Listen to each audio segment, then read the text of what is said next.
La observación del espectro radioeléctrico ha sido desde la aparición de la radio una de las tareas más sofisticadas. Hoy, esta tarea se puede realizar de manera elemental usando la tecnología de radio definida por software. Pero esta tecnología permite ir más lejos. Nos abre la mente a la posibilidad de experimentar e innovar con cualquier otro método de observación del espectro. Vamos a mostrar los detalles técnicos de dos soluciones que lo demuestran. Este video contiene información privilegiada para que un ingeniero pueda dar un rápido salto desde cero hasta comprender los principales retos que debe superar para producir aplicaciones SDR enfocadas a la gestión del espectro. El SDR Spectrum Analyzer. El SDR Spectrum Analyzer es básicamente un analizador de espectros compuesto de un equipo USRP unidos por puertos Gigabit Ethernet a un computador donde se tiene como firmware la aplicación SDR Spectrum Analyzer App, que brinda al usuario el servicio que éste necesita. USRP significa Periférico Universal para Radio por Software. El USRP que hemos usado en este desarrollo es el NI USRP 2920 y realiza una función muy similar a la de un sensor que entrega la señal capturada a un computador donde es procesada. Es claro que el hardware brinda una serie de cualidades a la solución, mientras a la vez impone limitaciones. Además, la aplicación que se desarrolla en el computador debe interactuar con el hardware, configurarlo de acuerdo a las necesidades del usuario. Este es el NI USRP 2920. No nos vamos a detener en todos los detalles, pero en términos muy generales saltan a la vista su rango de frecuencias entre 50 MHz y 2.2 GHz y una extensión MIMO para conectar varios USRP como uno solo. El NI USRP 2920 puede conectar hasta dos antenas sin necesidad de la extensión para MIMO. Ellas tienen como entrada todo el espectro radioeléctrico que va desde los 3 Hz hasta los 300 GHz. Pero toda antena tiene una respuesta en frecuencia particular, tiene limitaciones en ancho de banda, coeficiente de amplificación y otros parámetros. Aquí vemos que al estar conectada la antena 1 al ancho de banda capturado, queda limitado entre la frecuencia mínima que esta antena puede recibir y la máxima. Para los propósitos de monitoreo del espectro, es posible usar una segunda antena con un ancho de banda diferente, pero complementario. Para cubrir un mayor ancho de banda se utilizan las dos antenas. La antena va seguida de un amplificador de hasta 30 dB. Para comprender su importancia es necesario adelantarse a un importante proceso que tendrá lugar más adelante, la cuantificación. El problema consiste en que la cuantificación tiene un rango dinámico, que es 1 para el NI USRP 2920. Es decir, el cuantificador considera que la señal que tiene a la entrada oscila entre los valores -1 y 1. La señal de color azul es la misma que la de color rojo, solo que la primera está sobreamplificada y la segunda subamplificada. Como podemos ver, la primera se degrada exageradamente en los picos más altos, mientras la segunda casi que no es tenida en cuenta por el cuantificador. Por esa razón, el software desde el computador debe vigilar la amplitud de la señal entrante y sintonizar el amplificador cuando sea necesario. El esquema que aparece conectado a la salida del amplificador es conocido en términos de GNU Radio como el DDC, Digital Down Converter.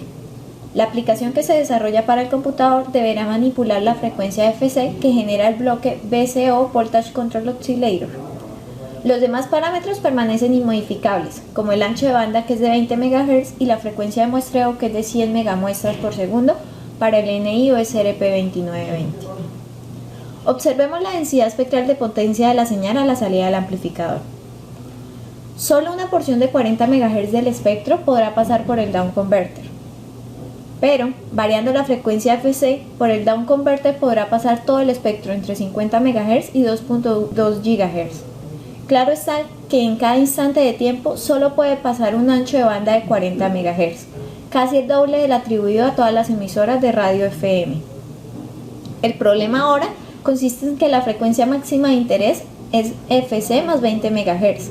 Respetando el teorema de Nyquist, sería necesario usar una frecuencia de muestreo igual o mayor a 2 FC más 40 MHz para poder procesar esta señal con métodos digitales, lo cual demandaría una capacidad de cómputo tan alta que sería imposible hacer esto en realidad. Ahora veamos el espectro a la salida del down converter. El espectro aparece centrado en la banda de interés. Puede decirse que la banda de interés ha bajado hasta la frecuencia cero. Ahora la frecuencia máxima es de 20 MHz y por lo tanto la frecuencia de muestreo sería igual o mayor a 40 megamuestras por segundo. Pero el NIUSRP 2920 usa una frecuencia de muestreo de 100 megamuestras por segundo, pues esas son las especificaciones del conversor análogo digital usado. Puede decirse que el down converter es el principal elemento en SDR, pues produce el milagro de traer a la frecuencia cero la banda del espectro que deseamos observar, con lo cual toma sentido los métodos digitales de procesamiento. A la salida del down converter se tienen en realidad dos señales. Son la pareja que los ingenieros llaman señal I y señal Q, o señal en fase y señal en cuadratura. Como estas señales son ahora digitales, no cuesta nada convertirlas en una sola señal compleja, la cual nosotros llamaremos envolvente compleja. Es compleja debido a que el espectro que aparece centrado en la frecuencia cero no es simétrico en magnitud. Ahora demostraremos cómo se puede elegir cualquier banda de frecuencias dentro del rango USRP, variando solo la frecuencia FC. Ahí vemos cómo al aumentar FC baja la frecuencia cero una banda de frecuencias cada vez más alta. Ahora veremos qué pasa si vamos bajando la frecuencia FC. Entonces, podemos deducir que la aplicación que se desarrolla en el computador deberá tener las herramientas para barrer todo el espectro disponible en el rango del USRP. Pero no todo es color de rosa. Existen varias realidades que no le permiten al usuario disponer de esos 40 MHz de ancho de banda.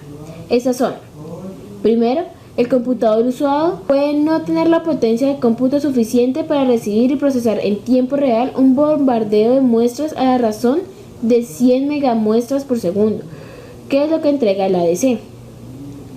Además, el cable por el cual viajan los datos entre el USRP y el computador puede no soportar esa velocidad de datos, y los elementos de cómputo en el USRP no pueden soportar esas velocidades de datos. El problema lo resuelve un bloque que combina un filtro digital pasabajas y una operación de decimación.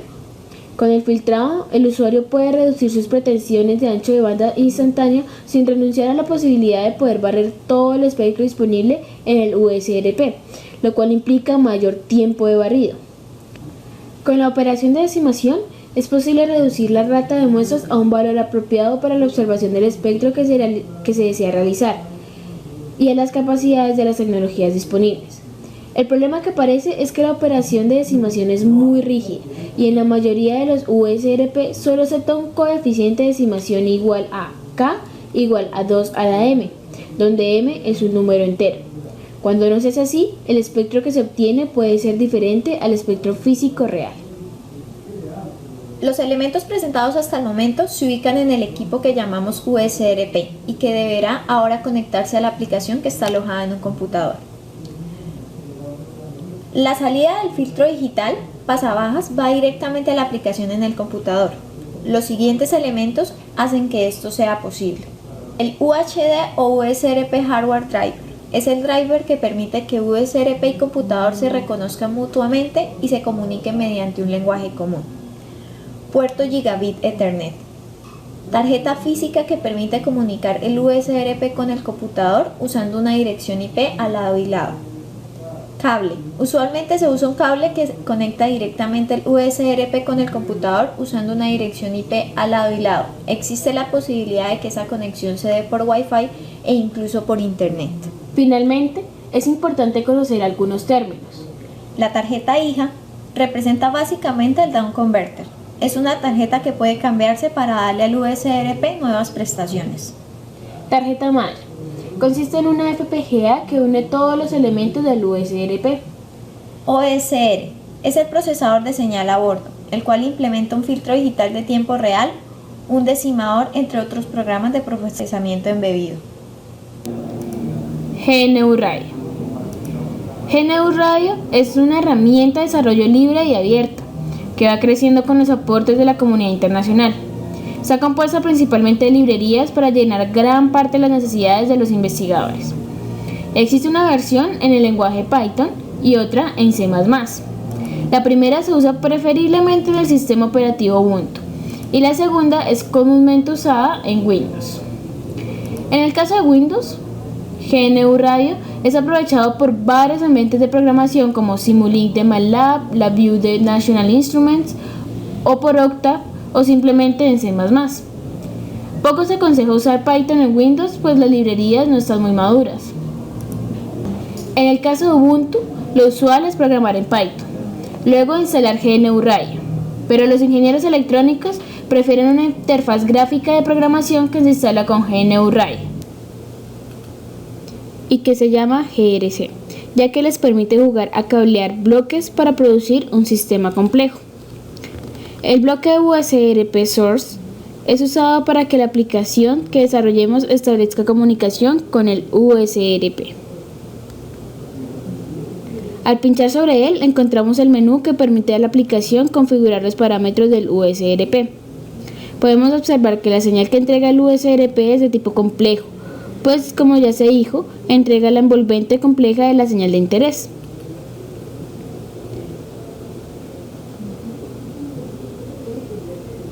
Ya se dijo que el USRP tiene una frecuencia de muestreo fija, de 100 megamuestras por segundo, pero el usuario puede poner aquí la que más le convenga, pero cumpliendo una regla un poco confusa, que la relación entre la frecuencia fija del USRP y la que el usuario desea sea igual a un número entero k, que sea potencia de 2, es decir, k igual a 2 a la m, donde m es entero. Aquí se configura la ganancia del amplificador en el USRP. Aquí se elige la antena y aquí el ancho de banda que el usuario desea capturar. Si se deja 0 Hz, el sistema entenderá que el ancho de banda es el mismo valor de la frecuencia de muestreo que el usuario desea. Obsérvese que los parámetros están dados en variables, lo cual permite que el usuario pueda cambiar esos valores cuando corra la aplicación. Para realizar una demostración visual, agregamos un osciloscopio, cuyos parámetros son configurables, un analizador de espectros, cuyos parámetros también son configurables,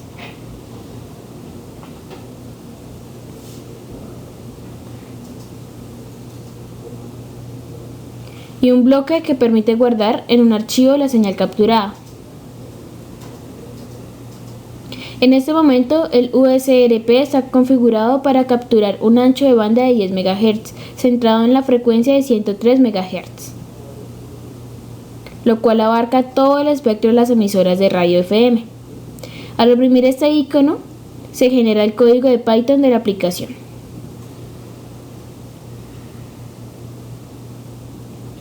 Ahora buscamos el archivo generado. Aquí está.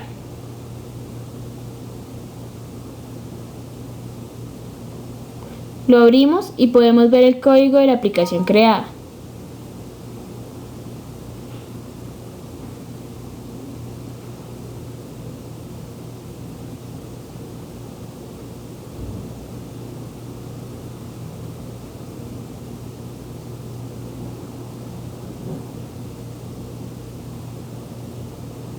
Aquí vemos cómo se invoca la FFT de la librería de GNU Radio.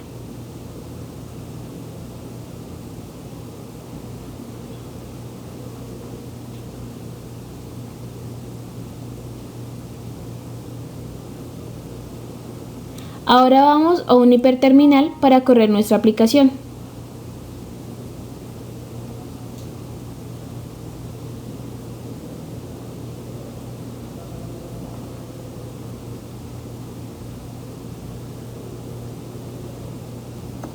Ahí tenemos nuestra aplicación corriendo. Está recibiendo en tiempo real la señal capturada por el USRP. Podemos visualizarla en el tiempo y también podemos ver la señal en el dominio de las frecuencias, usando la opción del analizador de espectros. Podemos así realizar diferentes configuraciones al analizador de espectros.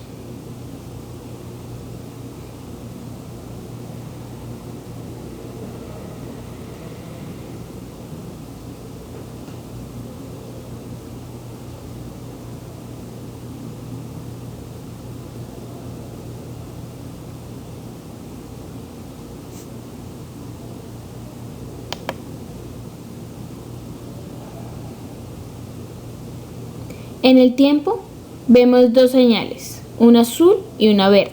La primera es la señal I y la segunda es la señal Q. Es lo mismo que la convolvente compleja. Aquí podemos verla en el modo XY.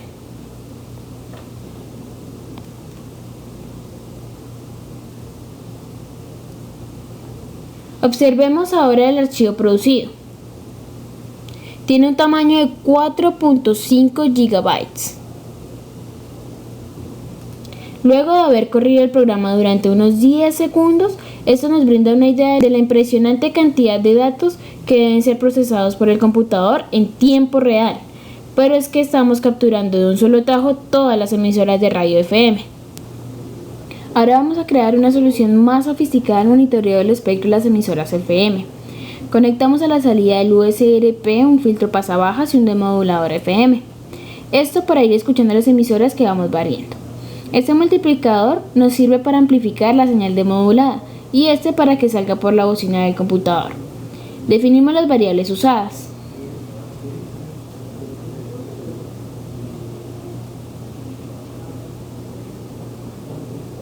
Y agregamos herramientas de visualización. Podemos agregar varios analizadores de espectro, uno a la salida del USB, uno a la salida del filtro pasabajas,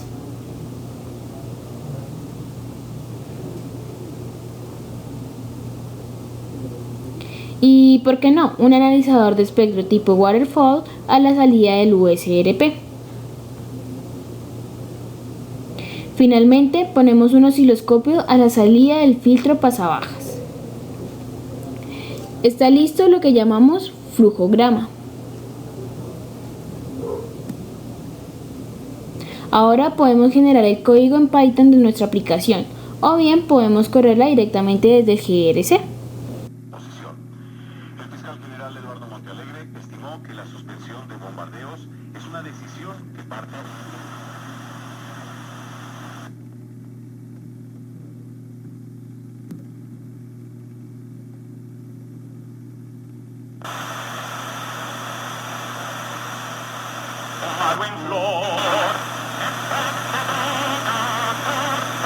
Ella.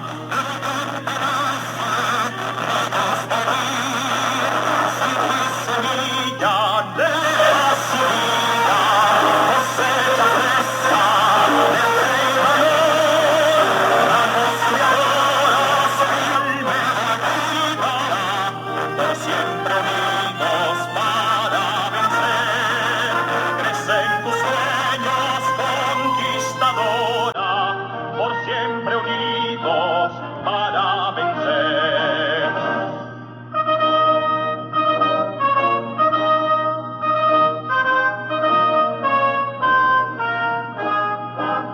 Tierra nativa, mágica estrella, luz de diciembre, Búcaro en flor, emprendedora, cordial y bella, el viento mece nidos de amor, somos semilla de paz y vida, cosecha fresca de fe y valor, manos creadoras, palmera altiva, por siempre.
hacia la posibilidad de la firma de un acuerdo político definitivo. Orlando Villar. Como enemigos del proceso de paz, calificó el presidente Juan Manuel Santos a quienes han criticado la decisión de suspender los bombardeos a los campamentos de la guerrilla de las FARC. Dice que simplemente buscan... Surgen todos esos enemigos del proceso a desinformar. Finalmente, vemos aquí el código en Python generado y lo podemos correr desde la terminal de Ubuntu.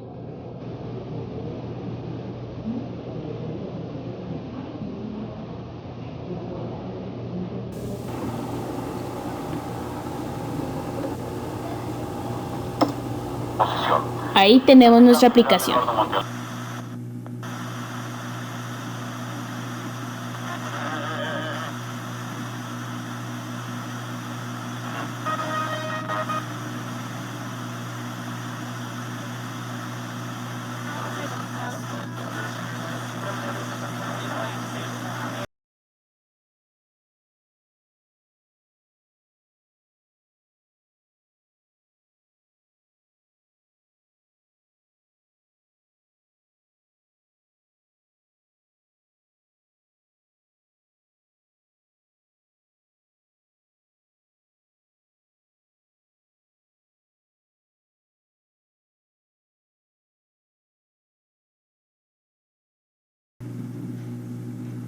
La primera inquietud que al desarrollar un proyecto como el SDR-Cool es que muchos de los bloques que se necesitarán no existen. Hay que desarrollarlos. Por ejemplo, el proyecto de SDR-Cool necesita introducir una FFT propia, a la que se le pueden realizar cambios con el fin de poder realizar pruebas a diferentes bases de funciones cuasi-ortogonales. A continuación, se explica cómo se implementa un bloque propio de FFT que hemos llamado FFT SDR-Cool. Este desarrollo ha sido realizado en el lenguaje de programación Python y también será realizado dentro de esto mismo una comparativa con una FFT que trae por defecto el mismo sistema. De esta manera podemos realizar el análisis espectral y la comparación funcional de susodicho algoritmo desarrollado y también observaremos la velocidad de procesamiento que este algoritmo tiene. Primero observemos el análisis espectral. En la gráfica de arriba podemos observar la FFT desarrollada por defecto por GNU Radio y en la parte de abajo podemos observar la desarrollada por el algoritmo que hemos desarrollado para el presente proyecto y el cual usaremos para el estudio comparativo de las bases cuasi ortogonales en función de las bases tradicionales. Ahora, como podemos observar, este espectro es de una señal de audio que ha sido previamente grabada y podemos observar que tienen las mismas características espectrales, lo cual nos lleva a pensar de que el bloque es muy funcional y nos permitirá el desarrollo y el avance en este estudio. Por otro lado, observaremos que la velocidad de procesamiento es lo suficientemente ligera y es lo suficientemente alta como para considerar procesar datos de mayor capacidad, ya que observamos que sus rangos de medición van entre 1.4 milisegundos variando hasta 6.57 milisegundos. Aunque estas velocidades todavía pueden ser un poco menores, en la primera implementación de esta FFT nos resulta interesante de que es lo suficientemente rápida como para considerarla funcional. Para comprender el sentido que tienen las bases cuasi-ortogonales, es necesario hacer un pequeño repaso de un campo tridimensional, el cual puede estar representado en esta cajita. Tengo aquí una cajita y quiero enviarla a través de un canal. Ya tengo dibujado un canal por el cual debe enviar esta cajita. La coloco allí. Resulta que no cabe, ¿cierto? No cabe. ¿Qué puedo hacer yo? Deformarla. ¿Sí? Entonces aquí la he deformado. Y ahora la envío por el canal y cabe perfectamente. Ahora hay una diferencia entre la cajita original y la que ha sido enviada por el canal. En la primera los ejes de las esquinas son ortogonales, es decir 90 grados entre sí, y en la segunda ya no. Bueno, entonces ahora veamos lo siguiente. Tenemos aquí, vamos a ver el interior de estas cajitas. Entonces, internamente lo que tenemos es un eje, que esto es lo que representa la base ortogonal. porque hay 90 grados entre sí. O sea que aquí tenemos un campo ortogonal y aquí tenemos la base cuasi ortogonal.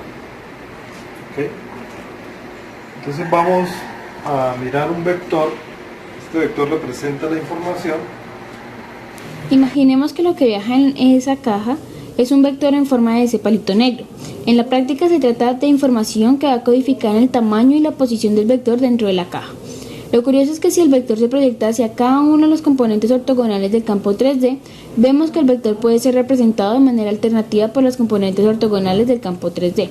En otras palabras, la información se puede descomponer en la base de los 3 vectores ortogonales, resultando 3 vectores en lugar de 1.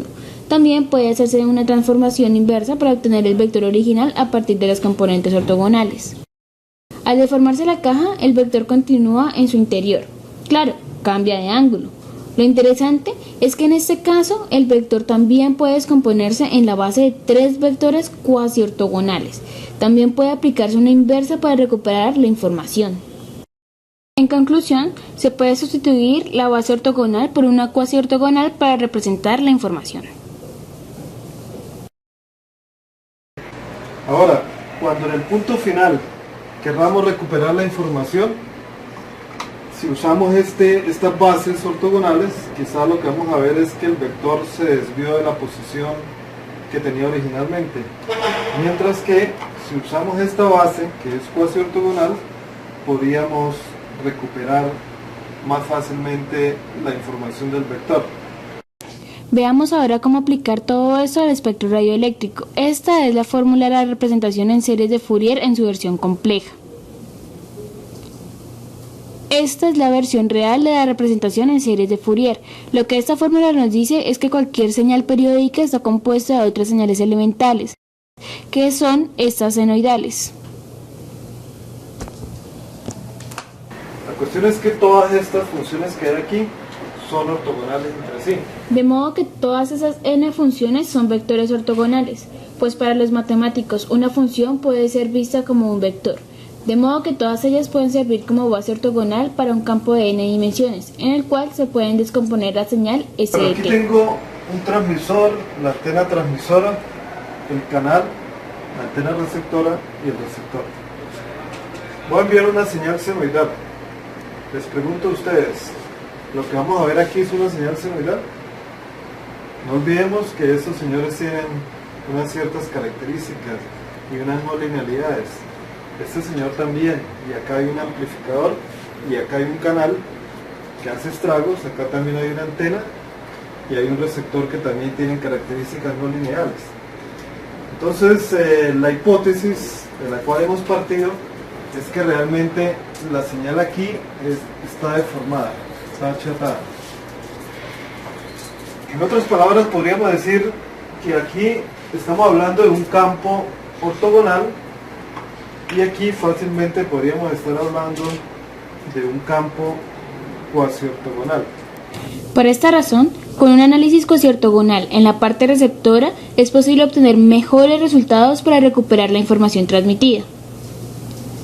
Esto ocurre porque las señales que viajan por el canal no son tan senoidales como se afirma siempre, sino más bien son senoidales achatadas como estas, en color rojo, y conforman un espacio cuasi ortogonal.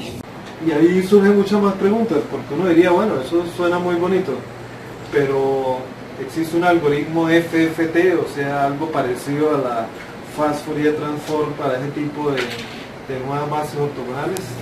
Precisamente, esa es la propiedad intelectual que se está aportando a este proyecto. Estamos proponiendo algoritmos rápidos que compiten perfectamente con la FFT en velocidad de cálculo y en eficiencia para el análisis espectral. Bueno, lo que quiero explicarle ahora es cómo funciona el algoritmo de la FFT y cómo se implementa con las bases cuasi ortogonales. Básicamente el algoritmo de la FFT es un grafo informático, o sea que es simplemente un algoritmo para ejecutar de manera rápida una fórmula. ¿Cuál fórmula? Es básicamente esta fórmula, que si uno la busca en los libros sería la representación en series de Fourier. Voy a explicar cómo se implementa para que esa representación en serie de Fourier finalmente lo que produzca es un analizador de espectros o incluso la transformada de Fourier. Entonces básicamente lo que nosotros tenemos de entrada es una señal x de n, como la que grafiqué acá. La señal se divide en ventanitas. Como esta señal no es periódica, mejor dicho, si esta señal fuese periódica, esto sería la representación en serie de Fourier. Pero como la señal no es periódica, finalmente lo que vamos a obtener es la transformada de Fourier luego de algunos ajustes. Entonces la señal se divide en pequeñas ventanas porque esta señal va a llegar todo el tiempo, ¿sí? En tiempo real. Y esas ventanas, esta señal se muestrea. Se colocan acá n mayúscula muestras. Usualmente n es un número 2 a la m, o sea que n podría ser 8, 16, 32, 64, etcétera. Usualmente nosotros usamos 512 o 1024 o 2048, porque digamos nuestro computador aquí tiene digamos unos 2048 puntos. Si usamos n igual a 2048 vamos a tener una resolución bastante adecuada para la pantalla de un computador. Entonces n usualmente le vamos a colocar 1024 o 2048. Entonces estas n muestras se organizan acá en paralelo. Aquí hay solo 8 muestras porque n mayúscula es igual a 8. En nuestro caso recibiría 2048 muestras. Ellas entran allí. El algoritmo entonces tiene aquí unos pesos. Los pesos lo que definen es estas funciones, ¿sí? Pero de una manera óptima para que haya un número mínimo de cálculos. Entonces, en otras palabras, el peso es igual a esto, o sea, Wn es igual a E a la J 2pi n sobre n. Ese es el peso que hay ahí. A eso se refiere estos pesos. Cuando nosotros implementamos bases cuasi ortogonales, lo que hacemos es simplemente lo siguiente. Usamos exactamente el mismo algoritmo, pero cambiamos los pesos. Entonces los pesos ya no serían estos, sino serían unos pesos que tienen una parte real, ¿sí? Más una parte imaginaria, igual que acá, ¿no? Acá hay una parte real y una parte imaginaria, pero que corresponde a las funciones cuasi ortogonales que queremos nosotros implementar, y tenemos una metodología que está explicada perfectamente, detalladamente en esta patente, que es la primera patente en radiocomunicaciones en Colombia, y allí básicamente precisamente las fórmulas que aparecen acá son fórmulas para calcular esos pesos de manera adecuada a las funciones cuasi ortogonales. Entonces, bueno, finalmente el algoritmo lo que entrega aquí a la salida es los valores en frecuencia, o sea que esta salida que hay aquí vendría a ser lo que el analizador de espectros pondría aquí en el eje de frecuencias y correspondería al espectro que el analizador de espectros grafica en pantalla. Y como esto va variando, van llegando ventanas, entonces la salida también va variando después de cada ventana, y por eso el espectro que aparece es dinámico. Pero igual hay varios métodos para que ese espectro se promedie o se hallen los valores pico o se hallar la densidad espectral de potencia, todo ese tipo de cosas, o incluso implementar filtros digitales para corregir algunos efectos como el ruido o ciertas cosas, y para que el espectro aparezca de una manera más elegante. Implementación en software de algoritmos rápidos basados en bases de funciones cuasi ortogonales. Aquí está uno de los principales logros alcanzados en el proyecto hasta el momento: haber podido implementar un algoritmo de procesamiento en tiempo real de las señales usando cualquier base, sea ortogonal o no. Nosotros partimos de una implementación tradicional de la mariposa, que ya se ha explicado previamente.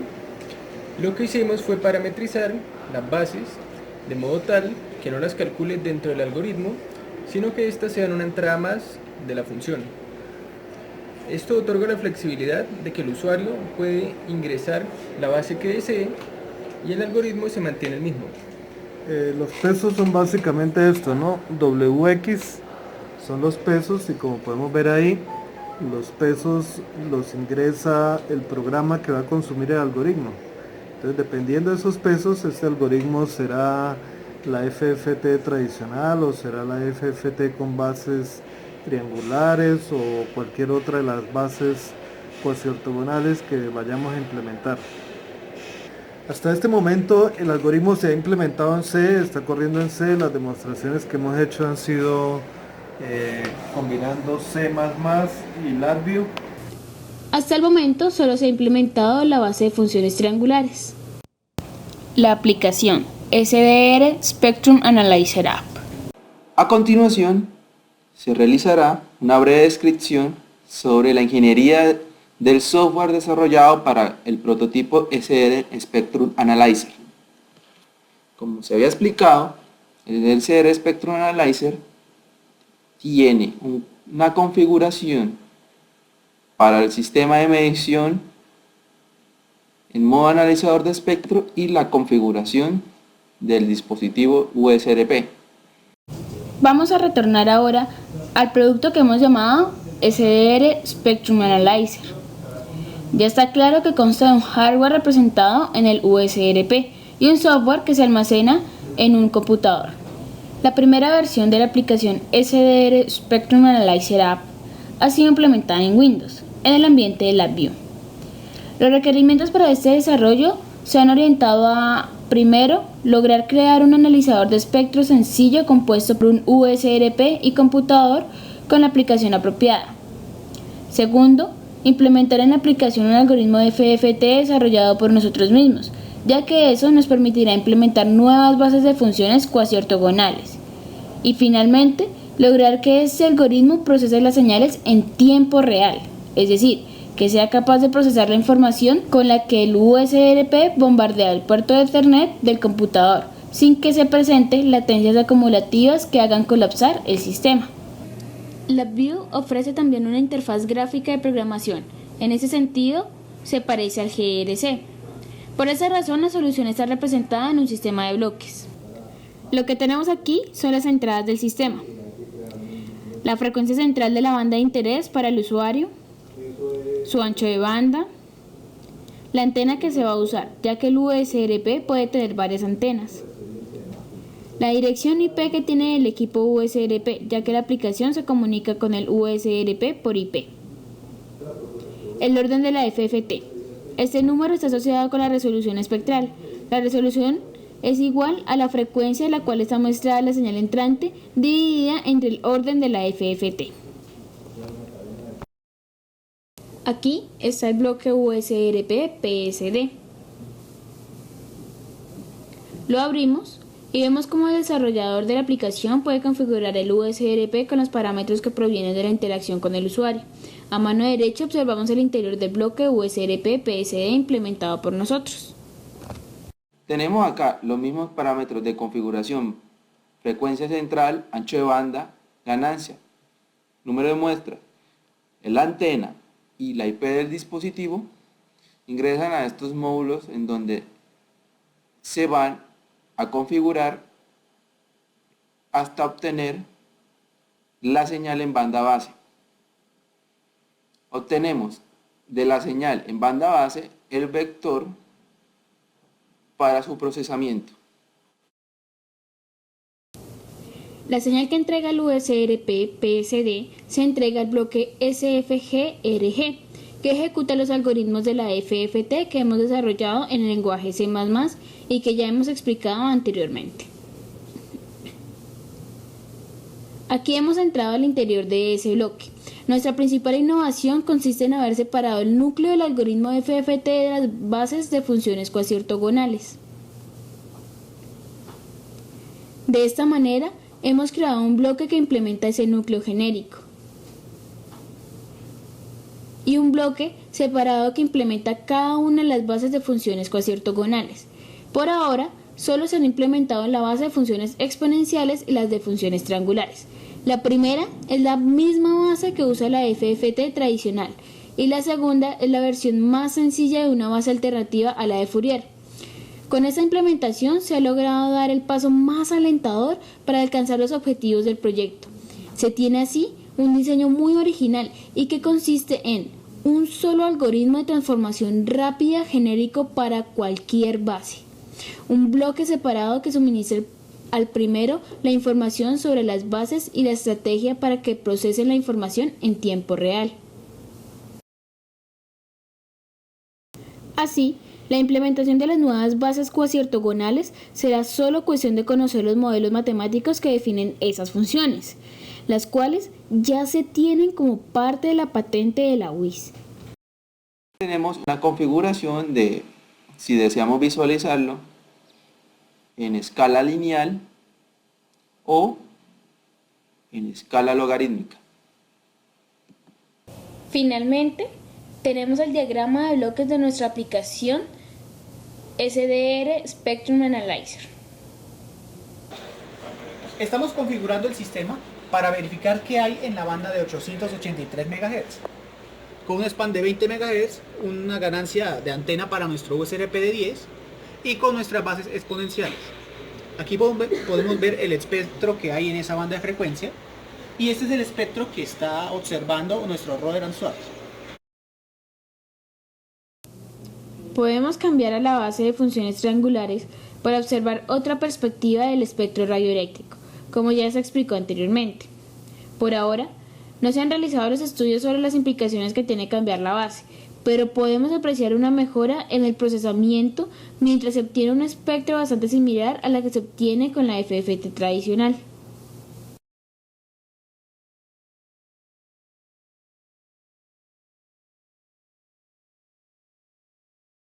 Listo, vamos a modificar la medida para una banda. Vamos a seleccionar la banda de FM. Vamos a situarnos en 99.7. Allí estamos viendo en una sola pantalla todas las emisoras de radio FM.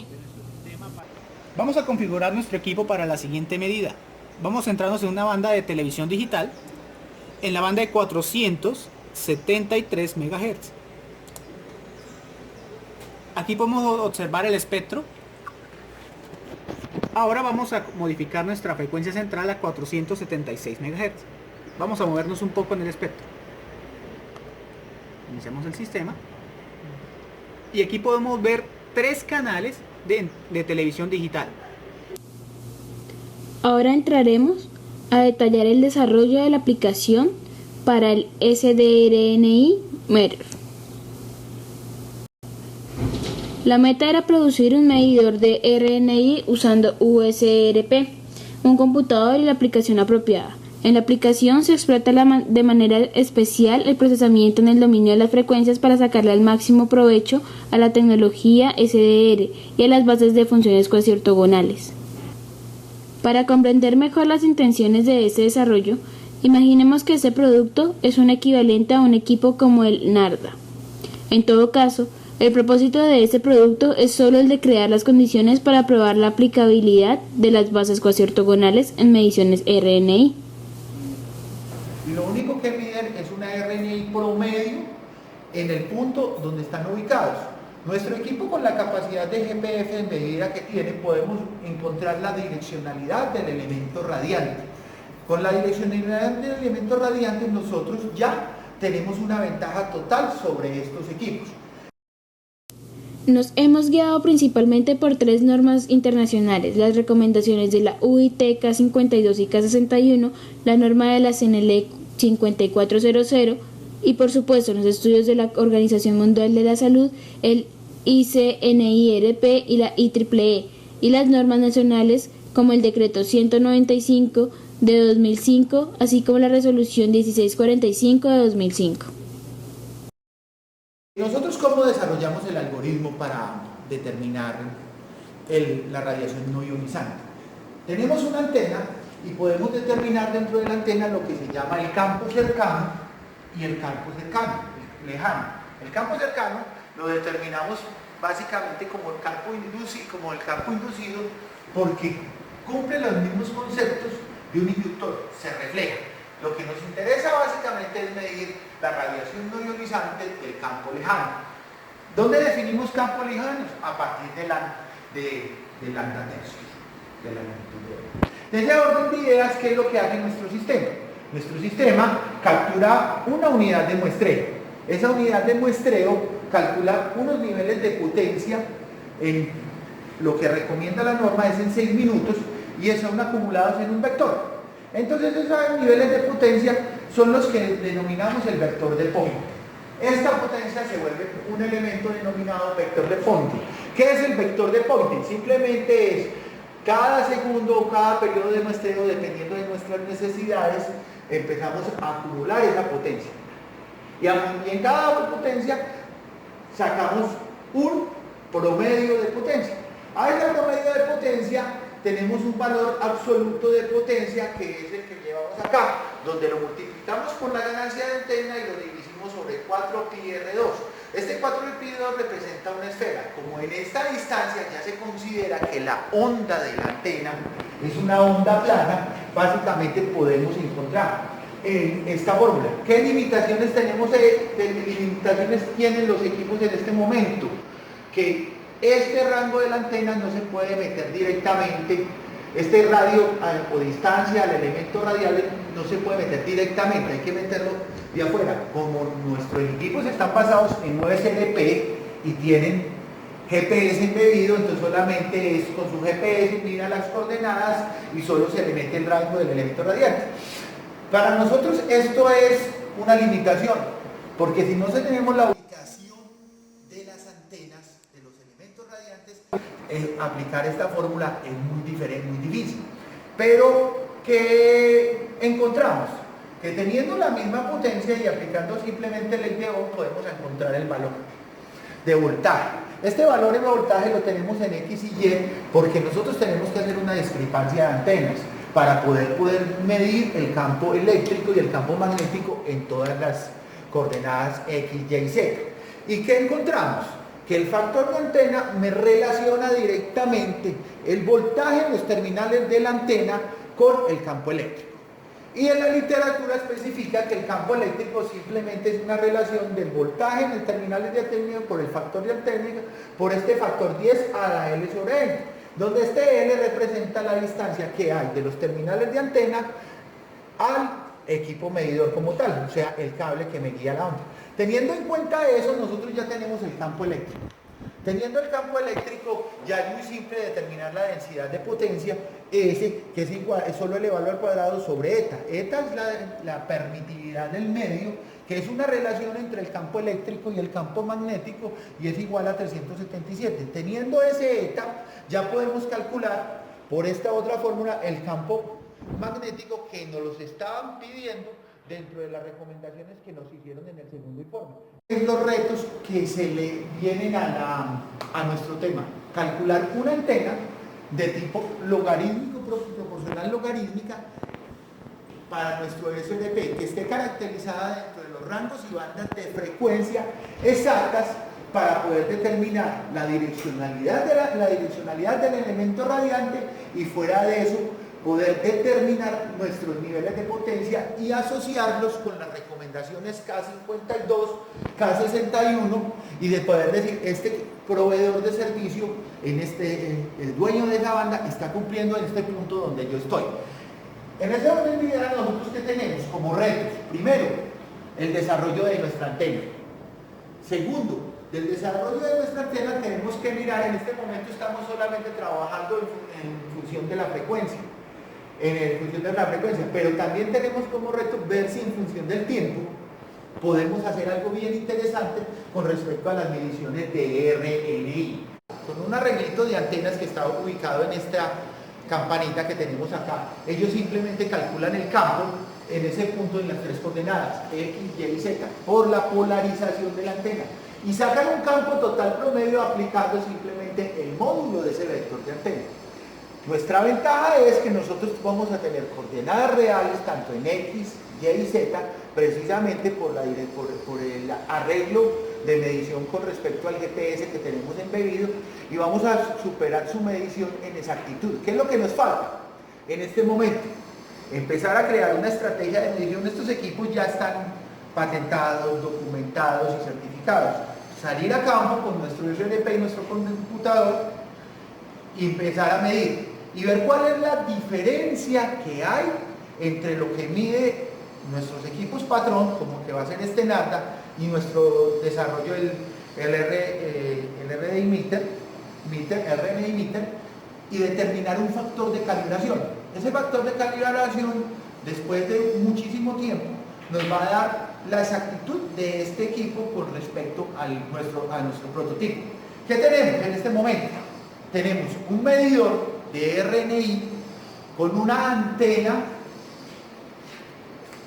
propia del equipo. Todavía no se ha diseñado la antena de RNI específica que cubra las bandas de frecuencia que nos interesan en nuestro país. Eso es un trabajo futuro. Estamos buscando en este momento personal que quiera desarrollar su tesis de pregrado desarrollando esa antena. ¿Qué más nos falta a futuro? ¿Qué más nos falta?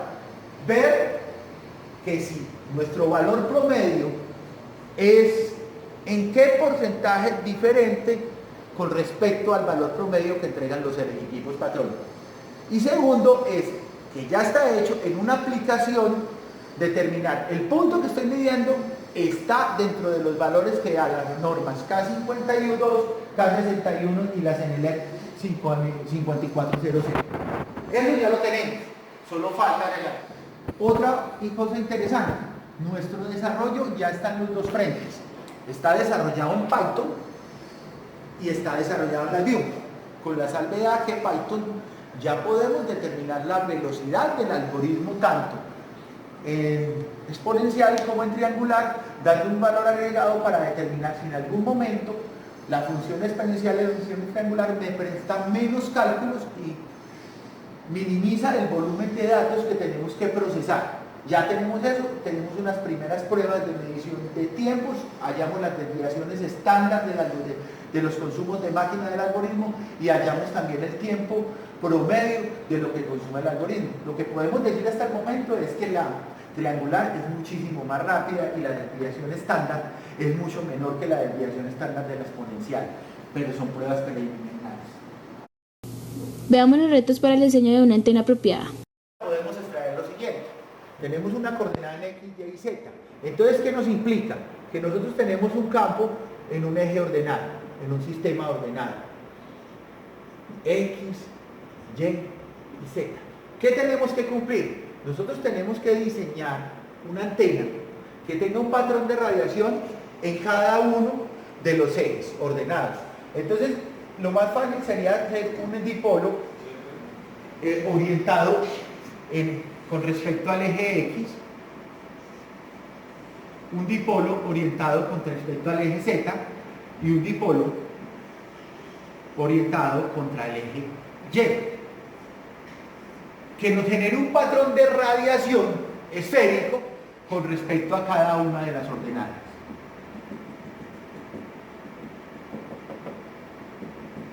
Para poder tener una equivalencia más acertada dentro del concepto de antena de cada una de las coordenadas. Teniendo en cuenta eso, nosotros vamos a tener un equipo de muchísima más calidad que los equipos comerciales. Suena un poquito ambicioso, pero si vamos al concepto y logramos meter esto dentro de una antena Apache, podemos generar casi hasta una patente de antenas para medición de RNI con USRPs. La aplicación SDRNI Meter App.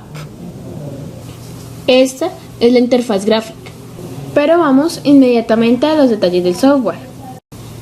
A diferencia de lo que hacen otros equipos de medición de RNI tradicionales, aquí la medición de RNI es realizada en el dominio de las frecuencias. Por ello, nuestra aplicación aprovecha todo el desarrollo previamente implementado en la aplicación SDR Spectrum Analyzer App y agrega otros nuevos elementos. Veamos cuáles son los que se reutilizan. Aquí tenemos los bloques que recogen los datos de configuración que suministra el usuario de la aplicación. Con estos datos se configura el USRP para que capture la señal más apropiada del espectro radioeléctrico. Estos parten de los nuevos elementos introducidos para la medición RNI. Aquí se programa el número de repeticiones, de tiempos de medición y de promediado que se estipula en la recomendación K52. Hasta el momento la solución se limita a medir RNI en un ancho de banda específico, centrado en una frecuencia específica. Aún está pendiente implementar un barrido de toda la banda de frecuencias del USRP,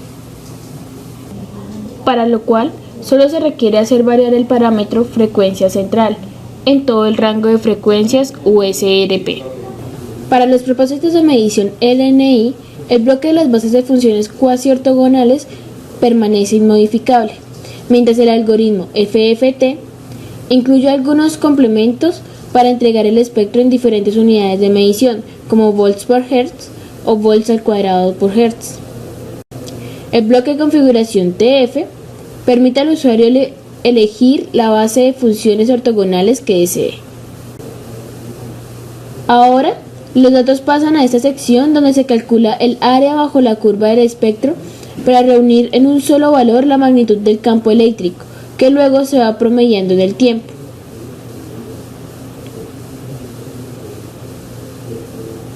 Finalmente, tenemos el bloque que implementa las ecuaciones para el cálculo de los niveles de RNI, ecuaciones que tienen en cuenta no solo la señal recibida, sino también parámetros muy específicos de la antena, como la frecuencia óptima de funcionamiento, la impedancia, la ganancia y, a futuro, la respuesta en frecuencia. Bueno, aquí tenemos nuestro sistema de medición de radiación no ionizante desarrollado mediante el sistema LabVIEW y usando nuestro USRP. Nuestro desarrollo equivale por ahora a lo que hace un equipo como el NARTA, pero aún es muy temprano para hacer comparaciones con pues aún no se ha concluido este desarrollo. En esta interfaz de usuarios se había explicado que aquí tiene una frecuencia inicial y un span para poder configurar una banda, para poder seleccionar una banda específica y poder obtener mediciones de potencia en watts, densidad de potencia watts sobre metros cuadrados y la densidad en potencia acumulada. Este sistema posee una selección para las bases complejas. Se puede hacer análisis frecuencial con exponencial compleja o cambiando a una base cuasi ortogonal de función triangular. Este tipo de análisis pues darán unos resultados en la medición dependiendo de cuánto varíe la base. También podemos estar observando cuántas mediciones se han realizado y el tiempo en segundos de la medición. Este sistema todavía está en desarrollo y se planea presentar mediante máscaras, teniendo en cuenta la norma K52 y toda la normatividad para estudios de radiación no ionizante y así poder comparar esos límites con lo medido. Entonces aquí tenemos en el menú de USRP, pues podemos configurar la conexión, el tipo de antena, el puerto de antena y el número de muestras que estamos adquiriendo. Y aquí en el menú de selección de antena, que todavía no está pues de manera exacta configurada, la frecuencia óptima antena y la impedancia antena. Esto para poder obtener el factor de antena que es necesario para medir el campo eléctrico y así poder obtener los parámetros de la densidad de potencia en watts sobre metros cuadrados. Lo que se tiene pendiente consiste en la implementación de un comparador con los niveles permitidos en la recomendación UIT K52. Pero también se tiene previsto implementar un novedoso sistema de máscaras espectrales que proporcionarán información detallada sobre el cumplimiento de esos niveles en las diferentes bandas de frecuencia, siempre y cuando estas estén en el rango de operación del USRP y las antenas que tengamos disponibles. De esta manera, les hemos presentado avances de los productos en los cuales estamos trabajando, pero las expectativas a futuro son inmensas.